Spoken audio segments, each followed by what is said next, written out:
জেলাবাসীর দীর্ঘদিনের দাবি ছিল দূরপাল্লার ট্রেন। সেখানে আমাদের সবচেয়ে বড় যেটা সমস্যা সেটা হচ্ছে রাধিকাপুরে সেই পরিকাঠামো নেই। তার জন্য যেটা দরকার ছিল পিট লাইন ও সিক লাইন, যেটা আমাদের দীর্ঘদিনের দাবি ছিল, সেটা হলে রেলের বিভিন্ন মেকানিক্যাল পার্টের যেমন কাজ হবে, টোটাল ওয়ার্কশপটা তৈরি হবে।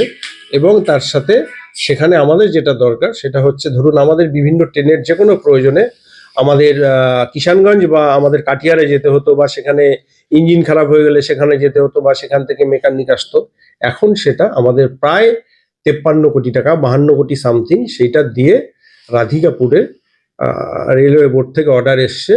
সেখানে পিট লাইন এবং সিক লাইন দুটোই হবে, এবং তার সাথে টোটাল ইনফ্রাস্ট্রাকচার, স্টাফ কোয়ার্টার থেকে শুরু করে মানে যা যা দরকার, আমাদের আর কোনো সময় কিষানগঞ্জ বা কাটিহারের উপরে ভরসা থাকতে হবে না। এটা হয়ে গেলে আগামী দিন এখান থেকে যে কোনো জায়গায় দূরপাল্লার ট্রেন যেমন চলবে, এবং রেলের যে সমস্ত কাজকর্ম সবগুলো এখান থেকে হবে।